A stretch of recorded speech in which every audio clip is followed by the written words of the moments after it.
영상으로 이렇게 찍어서 올리려고 합니다. 예, 벌써 이제 1월 셋째 주가 됐습니다.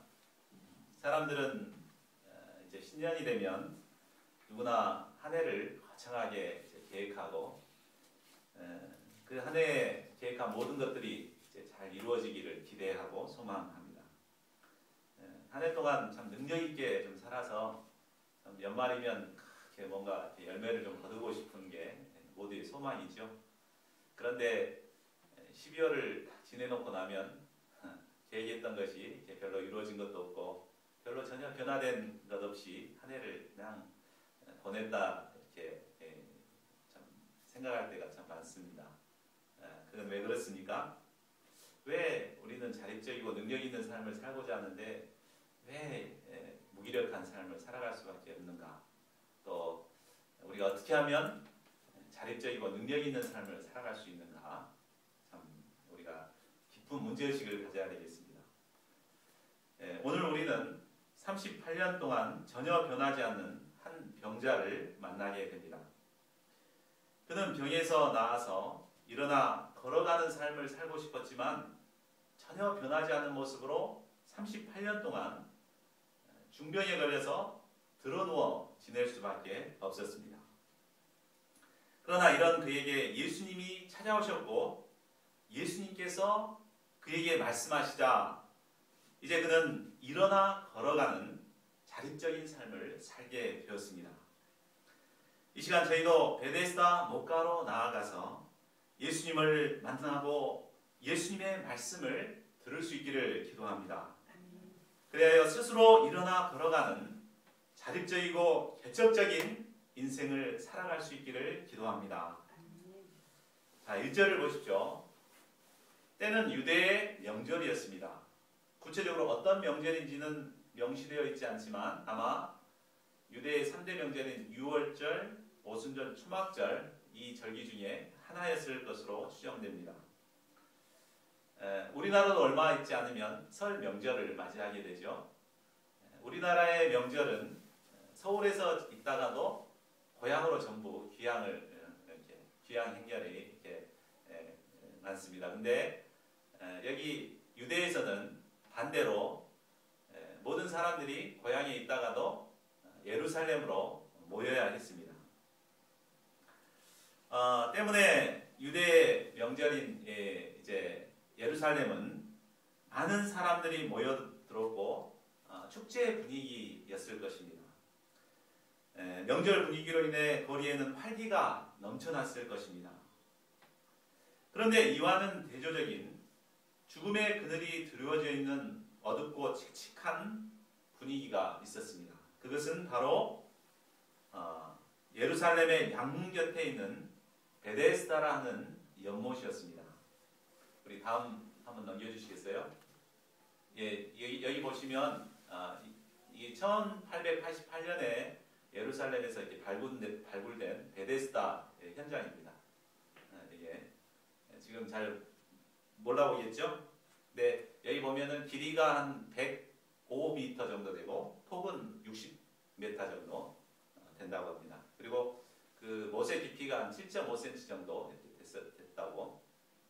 근데 그 못이 이제 두 개의 못으로 이렇게 돼 있대요. 그래가지고 하나는 아마 양문이기 때문에 양을 데리고 들어와 가지고 양을 씻기는 그런 용도로 이렇게 쓰여 있고 하나는 이제 치료의 용도로 이렇게 쓰지 않았나 이렇게 이제 추정을 하고 있습니다. 여기 보면은 기둥들이 이렇게 보이는데 가장자리에 이렇게 4개의 이제 그 행각이 있었던 자리가 있고 가운데에 이렇게 하나가 있어가지고 5개의 행각이 있었던 자리가 그대로 남아 있는 것을 볼 수가 있습니다.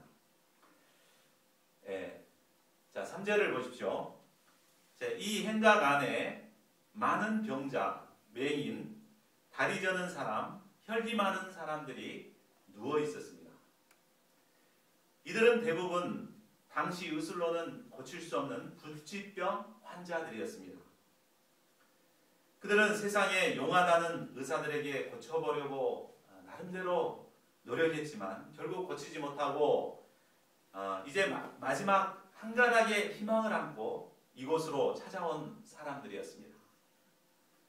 그 한 가닥의 희망은 가끔 천사가 못에 내려와 물을 움직이게 하는데 움직인 후에 먼저 들어가는 자는 어떤 병에 걸렸든지 낫게 된다는 이런 소문 때문이었습니다. 정말 이 소문이 사실이었는가 확인할 수는 없습니다.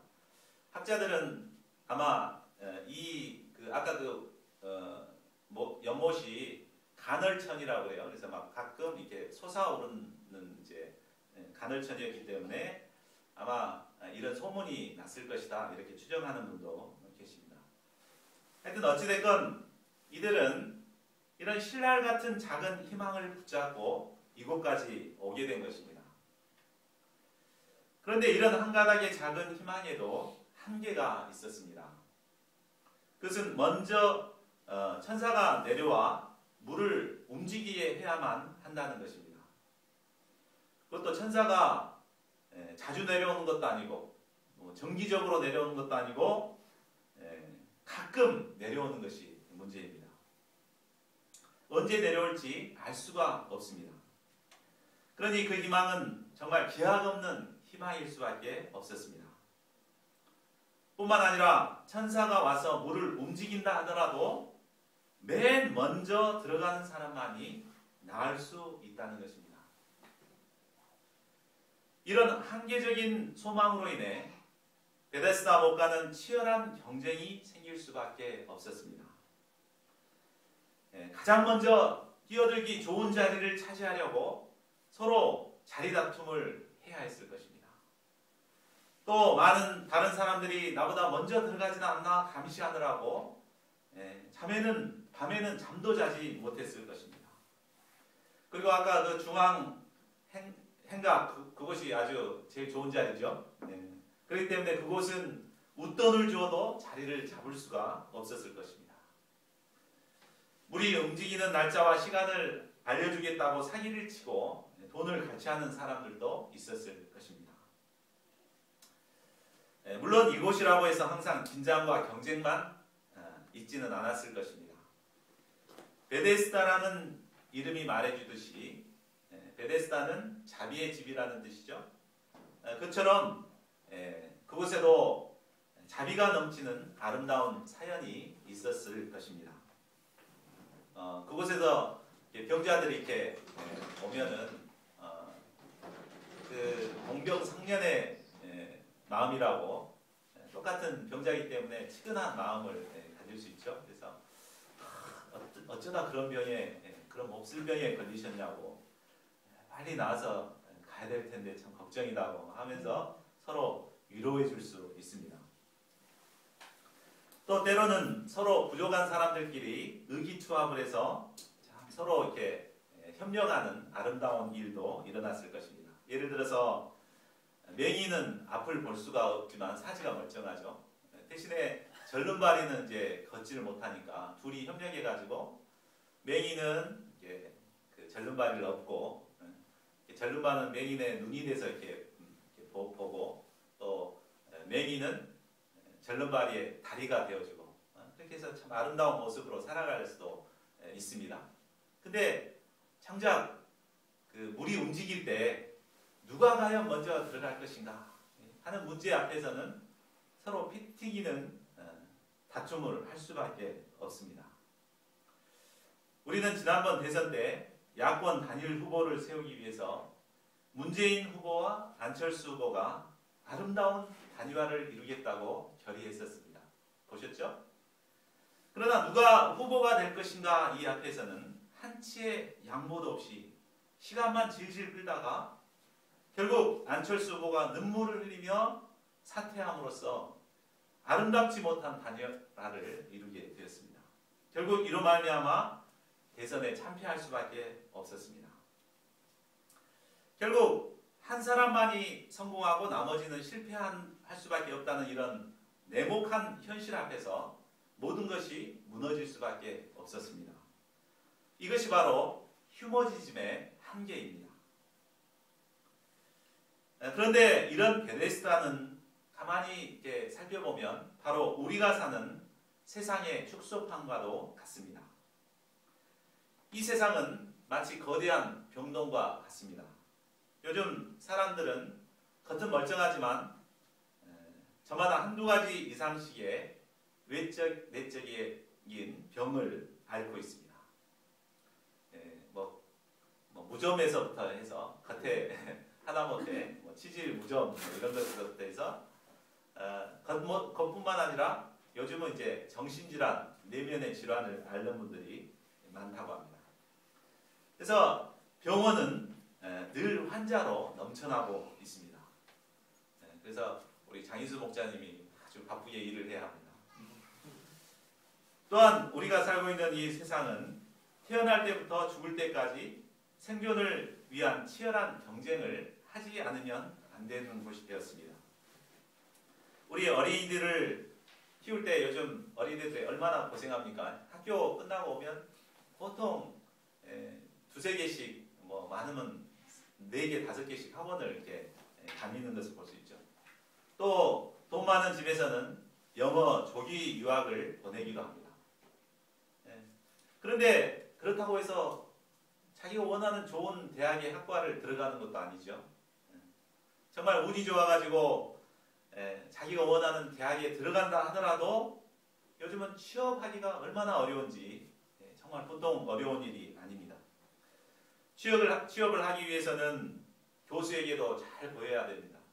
추천서를 이렇게 받아야 되니까 교수에게도 잘 보여야 되고 또 스펙을 쌓기 위해서 자격증도 이것저것 따둬야 합니다. 또 영어 연수나 이런 것도 가야 합니다. 거기다가 요즘 기업에서는 졸업 예정자를 이렇게 선호한다고 합니다. 그렇기 때문에 4학년 되면 대부분 휴학을 많이 한다고 해요. 순대도 그런가요? 광주 보니까 4학년 때 휴학을 많이 하더라고요. 1년, 2년 휴학하다 보니까 대개 보면 여자 자매들은 6년 만에 대학을 졸업하기도 하고 형제들은 이제 군대 갔다 와야 되니까 8년 만에 이렇게 졸업하는 이것이 보통이 돼버렸다고 합니다. 그렇게 한다고 해도 취업을 할 수가 없습니다. 이태백이라고 태반이 졸업 후에는 백수가 되는 것입니다. 그러나 정말 운 좋게 정말 좋은 직장에 취직을 했다 하더라도 경쟁이 끝나는 것이 아닙니다. 같이 입사한 사람 중에서도 승진한 사람이 한정이 되어 있기 때문에 치열한 경쟁을 해야 합니다. 또 승진하지 못한 사람들은 패배감을 씹으며 다음 인사 때를 기다립니다. 또 과거에는 어느 직장이든 60세까지는 그래도 정년이 보장되었죠. 근데 요즘은 공무원들은 안 그렇지만 이제 일반 사기업들은 45세 정년을 넘기기가 어렵습니다. 그래서 사오정이란 말이 나왔죠. 45세의 정년이다. 사오정이란 말까지 나오게 되었습니다. 이처럼 세상은 치열한 경쟁으로 인해 인간성이 파괴되고 세상은 점점 살기 힘든 세상이 되어가고 있습니다. 사람들은 경쟁에서 오는 스트레스를 견디지 못하고 각종 정신질환에 시달리고 있습니다. 그런데 바로 이런 베데스다에 예수님께서 오신 것입니다. 예수님께서는 명절의 축제 분위기를 뒤로하고 가장 소외받고 병들고 상처받은 자들에게 찾아오신 것입니다. 5절을 보십시오. 이 베데스다 목가에 최고참 병자가 있었습니다. 그는 한두 달도 아니고 무려 38년 동안 병들어 누워 있었습니다. 이런 그의 모습이 어떠했겠습니까? 몇 살에 병이 걸렸는지 알 수는 없지만 38년 동안 병을 앓았으니 나이도 굉장히 늙었을 것이고 정말 몸도 삐쩍 마르고 피골이 상접한 해골에 이렇게 가죽만 씌워놓은 것 같은 그런 모습이 아니었을까 생각됩니다. 그는 삶의 의지나 희망도 상실한 채 그곳에 그냥 무기력하게 누워만 있었습니다. 그의 인생은 어느 누구도 소망을 두지 못하고 버려진 인생이었습니다. 아무도 그에게 관심을 갖거나 그의 비참한 상태를 이해하려고 하지 않았습니다. 아무도 그와 이야기하거나 심지어는 그를 바라보는 것도 부담스러워했습니다. 그러나 예수님께서는 이런 그에게 찾아오셨습니다. 예수님께서는 베데스다 목가에 찾아오신 것만 해도 큰 은혜입니다. 근데 가장 소망 없고 쓸모없는 이 38년 된 병자에게 찾아오신 것은 정말 은혜 중에 은혜입니다. 그러면 예수님께서 그를 찾아오셔서 하신 일이 무엇입니까? 우리 6절을 우리 함께 읽어보겠습니다. 6절 시작. 예수께서 그 누운 것을 보시고 병이 벌써 오랜 줄 아시고 이르시되 내가 낫고자 하느냐. 예수님께서는 먼저 그 누운 것을 보셨습니다. 이 보셨다는 것은 깊은 관심을 가지고 주목하셨다는 뜻입니다. 사람을 바로 도우려면 그 사람이 어떤 상태인가를 정확하게 알아야 합니다. 그래야죠. 그러니까 이제 돌팔이 의사일수록 대충 그냥 안 보고 그냥 스스로 판단해 버리는데 정말 명의일수록 그 사람의 상태가 어떠한가를 잘 이렇게 살피고 진단합니다. 그렇게 하기 위해서는 깊은 관심을 가지고 관찰하는 것이 필요합니다. 예수님께서는 첫눈에 그의 모든 것을 다 하셨지만 사실 우리는 한 사람을 이해한다는 것이 참 쉽지가 않습니다. 그래서 많은 시간을 투자하고 많이 겪어봐야 되고 그래야만 그 사람을 정확하게 알 수가 있습니다. 예수님께서는 마치 어린아이가 그 병든 어린아이를 돌보는 어머니의 마음으로 또 그 어머니의 눈으로 병자를 바라보셨습니다. 그를 보시는 예수님의 눈길은 미움과 정죄의 눈길이 아니라 사랑의 눈길이요 소망의 눈길이었습니다. 예수님은 그 누운 것을 보시고 병이 벌써 오랜 줄 아셨습니다. 이는 예수님께서 그의 비참한 상황을 깊이 이해하셨다는 것을 말해줍니다. 예수님은 그가 아무 희망도 없고 죽은 자와 방불한 삶을 살고 있다는 것을 아셨습니다. 그러면 이제 모든 것을 정확하게 진단하신 예수님께서 어떤 처방을 내리십니까? 6절 하반절을 다시 보십시오. 이르시되 내가 낫고자 하느냐. 이 질문은 너무 당연한 질문 같아 보입니다. 38년간이나 불치병을 알아왔고 또 지금 베데스다까지 오게 된 그가 낫고 싶지 않겠습니까? 당연히 낫고 싶겠죠. 그러나 좀 더 깊이 생각해 보면 이 질문은 정말 고질병자에게는 정말 꼭 필요한 처방입니다. 고질병자의 특징은 자신이 고침을 받아야 할 병자라는 사실은 잘 알고 있지만 고침을 받고자 하는 소원이 없는 것이 문제입니다. 물론 그가 처음 병에 걸렸을 때는 낫고자 하는 소원이 아주 강했을 것입니다. 그래서 이 병을 고치기 위해서 얼마나 노력을 했겠습니까? 정말 좋다는 약은 다 이렇게 찾아서 먹기도 하고 또 용하다는 의사는 정말 찾아가서 진찰도 받아보고 치료도 받아봤을 것입니다.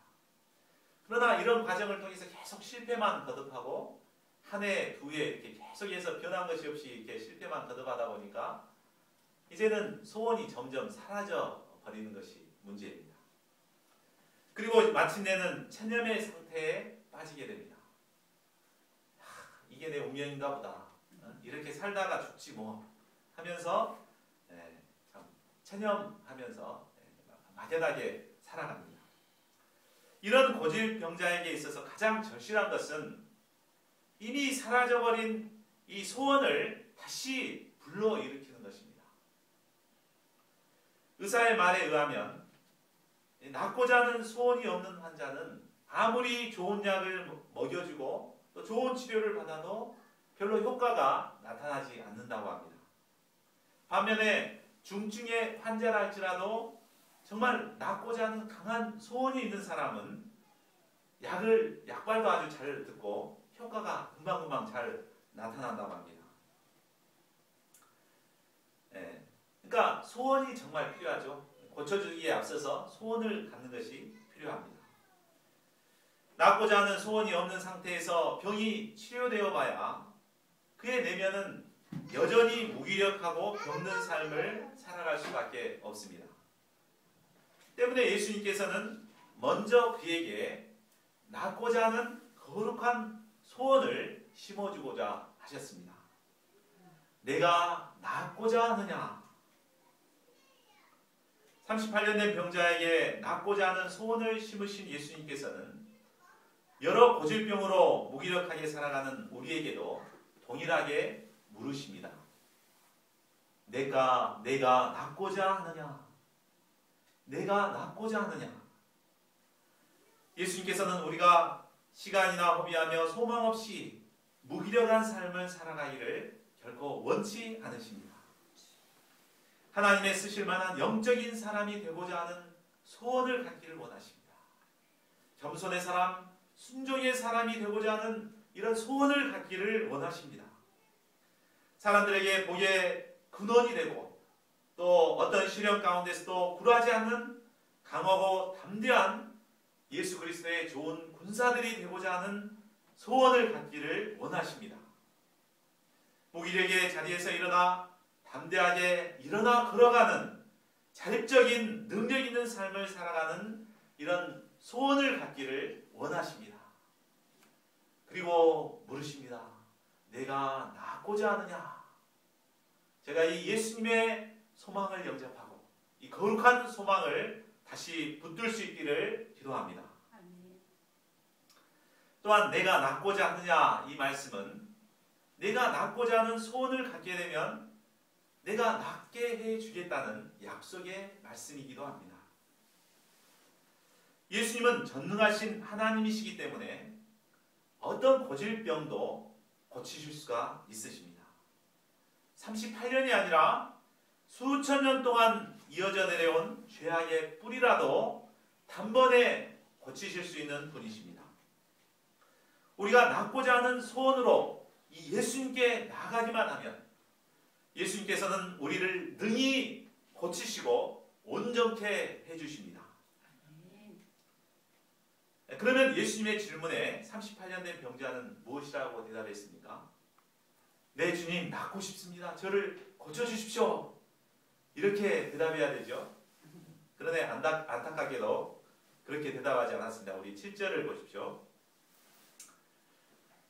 병자가 대답하되 주여 물이 움직일 때에 나를 못에 넣어주는 사람이 없어 내가 가는 동안에 다른 사람이 먼저 내려가나이다. 그는 예수님의 질문과는 전혀 상관이 없는 대답을 하고 있습니다. 그런데 그의 대답 속에는 바로 그의 문제가 적나라하게 드러나고 있습니다. 그러면 이 38년 된 병자의 문제는 무엇입니까? 첫째는 그는 물이 움직일 때 못에 들어가야만 나을 수 있다는 이런 자기 생각에 갇혀 있었습니다. 예수님이 지금 낫게 해주시려고 이렇게 하고 있는데도 불구하고 물속에 들어가야만, 움직일 때 물에 들어가야만 나을 수 있다는 이런 생각에 사로잡혀 있습니다. 그런데 자신은 그럴 상황이 못 돼서 지금 못 낫고 있다 하는 거죠. 도와줄 사람이 없기 때문에. 이처럼 자신의 생각에 갇혀 있을 때 우리는 믿음의 세계를 깨닫지도 경험할 수도 없게 됩니다. 많은 사람들이 예수님은, 하나님은 우리가 죽고 난 뒤에나 이렇게 필요한 분으로 이렇게 생각합니다.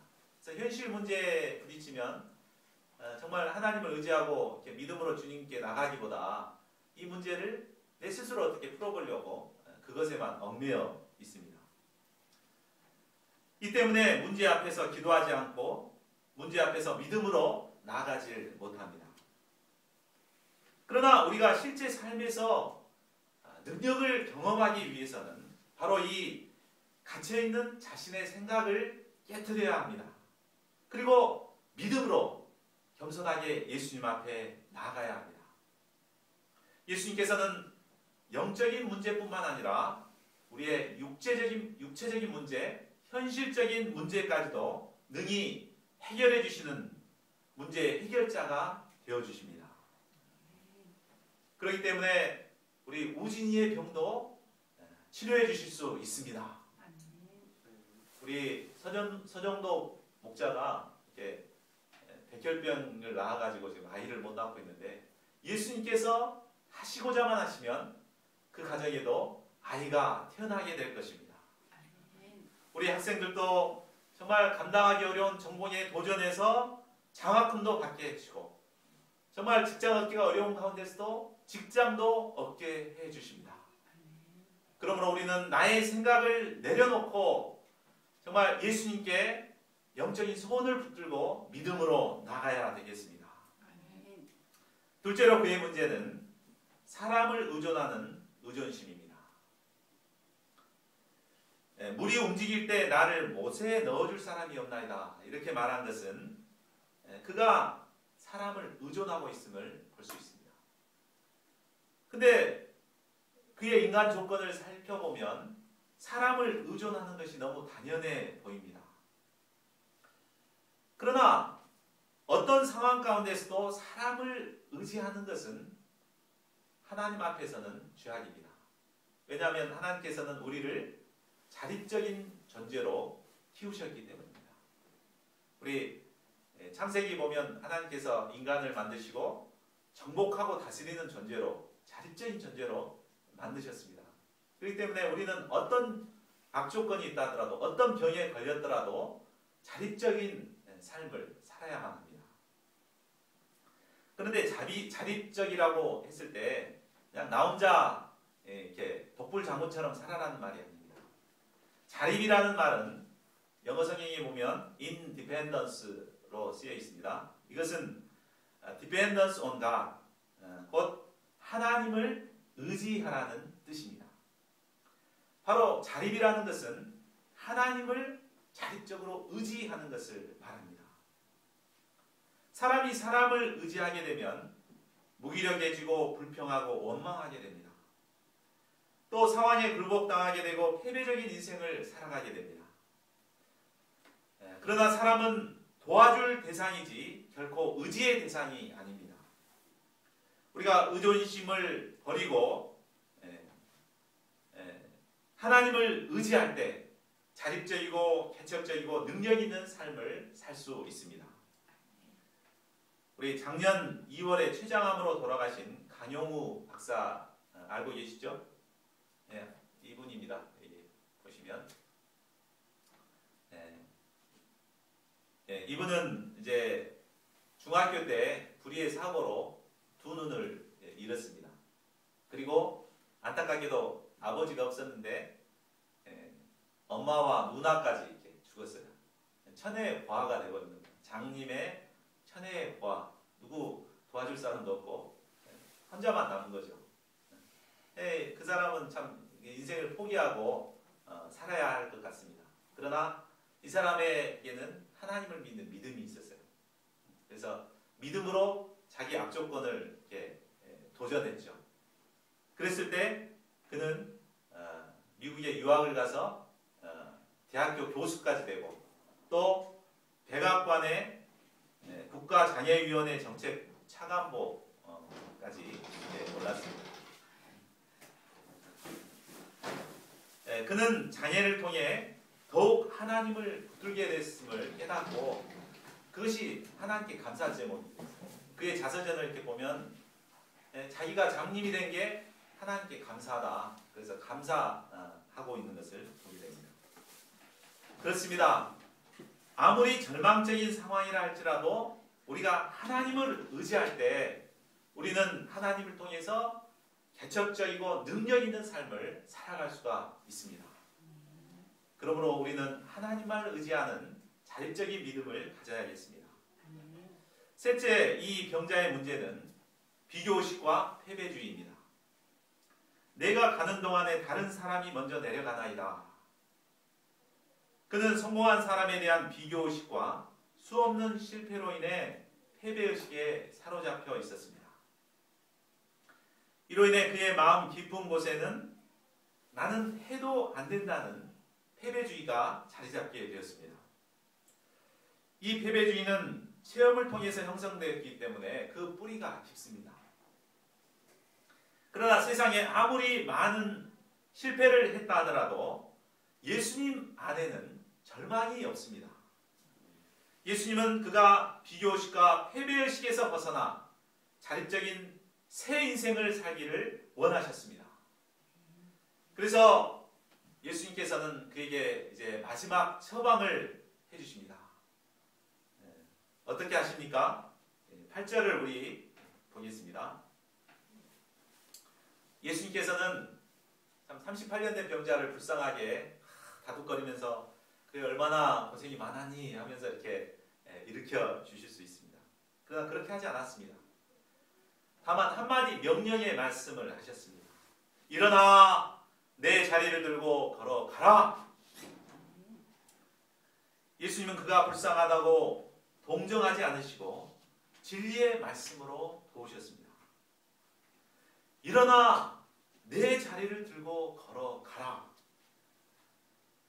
이 말씀은 예수님께서 그에게 주신 크신 소원이 잘 나타나 있습니다. 예수님은 그가 주님의 음성을 듣고 자립적으로 일어나 걸어가기를 원하셨습니다. 예수님은 그가 사람을 의존하고 불평하고 무기력하게 누워있는 것을 결코 원치 않으셨습니다. 예수님은 그가 패배주의와 운명주의에 빠져있는 것을 결코 원치 않으셨습니다. 예수님은 그가 하나님을 슬프시게 하고 다른 사람을 부담 주는 그런 쓸모없는 인생을 살기를 원치 않으셨습니다. 예수님은 그가 일어나 자립적이고 개척적인 인생, 하나님을 기쁘시게 하고 모든 사람들에게 하나님의 축복을 나누어주는 이런 복의 근원의 인생을 살기를 원하셨습니다. 그래서 예수님은 그에게 명령하십니다. 일어나 내 자리를 들고 걸어가라. 예수님의 말씀은 권면의 말씀이 아니라 순종을 요구하는 명령입니다. 그러나 오랫동안 자리를 깔고 누웠던 그가 이 말씀에 순종하기란 쉬운 일이 아니었을 것입니다. 그는 오랫동안 누워 지냈기 때문에 일어나 걷는 것보다도 그냥 돗자리에 누워있는 것이 편했을 것입니다. 스스로 걸어가기보다 남의 도움을 받는 것이 더 편했습니다. 때문에 예수님의 말씀을 못 들은 척하고 그냥 계속 누워있을 수도 있었습니다. 그러나 그는 감히 거역할 수 없는 이 전능하신 하나님의 음성을 들은 것입니다. 예수님의 말씀은 죽은 자도 살리시는 전능하신 하나님의 아들의 음성입니다. 이 음성을 들었을 때 그의 팔다리에 힘이 솟았습니다. 굽었던 무릎이 펴지고 벌떡 일어났습니다. 그리고 그의 의존심의 돗자리, 불평의 돗자리, 패배와 운명의 돗자리, 무기력의 돗자리를 번쩍 들었습니다. 그리고 많은 사람들이 보는 앞에서 당당하게 걸어갔습니다. 이처럼 예수님의 말씀에는 사람을 살리는 생명이 있습니다. 예수님은 요한복음 5장 27절에서 이렇게 말씀하셨습니다. 우리 같이 한번 읽어볼까요? 시작. 내가 진실로 진실로 너에게 이르노니 죽은 자들이 하나님의 음성을 들을 때가 오나니 곧 이때라. 듣는 자는 살아나리라. 하나님의 아들 예수님께서 이 시간 하나님의 음성으로 우리에게 말씀하십니다. 일어나 내 자리를 들고 걸어가라.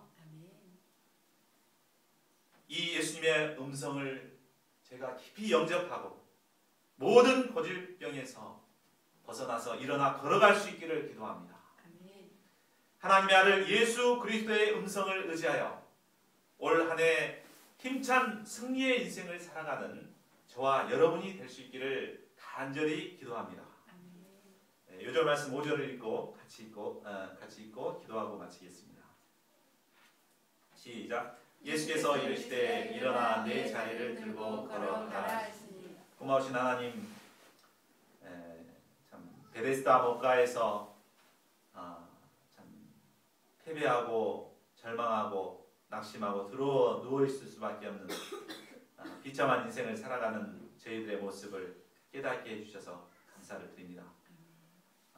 참 하나님께서는 저희들이 무기력하게 드러누워 있는 것을 결코 원치 아니하시고 예수 그리스도를 저에게 보내주셔서 참 낳고자 하는 소원을 불러일으켜 주시고 일어나 내 자리를 들고 걸어가라 말씀하여 주셔서 감사를 드립니다. 저희들은 본성적으로 무기력하고 제약되어서 자립적인 삶을 살아갈 수 없지만 이 하나님의 음성을 저희가 들을 때 일어나 걸어가는 삶을 살 수 있음을 깨닫습니다. 이 말씀이 바로 나에게 주시는 말씀인 것을 저희가 깊이 영접하게 도우시기를 기도합니다. 일어나 내 자리를 들고 걸어가라. 이 말씀을 영접하고 올 한 해도 일어나 자립적이고 개척적인 능력 있는 삶을 살아가는 저희가 될 수 있도록 저희들을 축복하시고 인도해 주시기를 간절하게 기도합니다. 감사하고 우리 주 예수 그리스도를 만들어 기도하였습니다. 아멘.